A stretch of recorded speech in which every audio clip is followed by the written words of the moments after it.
Well, I take it that being able to leave your country within only 2 or 3 days of its independence is a sign of confidence in the administration you leave behind.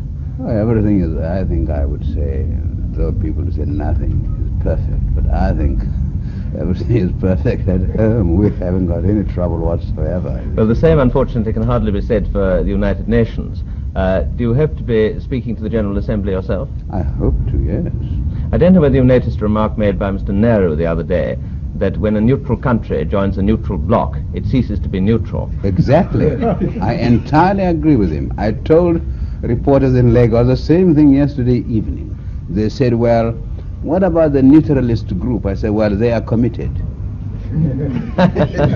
So what kind of neutralism do you envisage? You really think it's going to be possible? I don't like this idea of neutrality. I don't like the word, you know. Mm-hmm. I think it's the wrong word. How do you hope to maintain your real independence of the political world?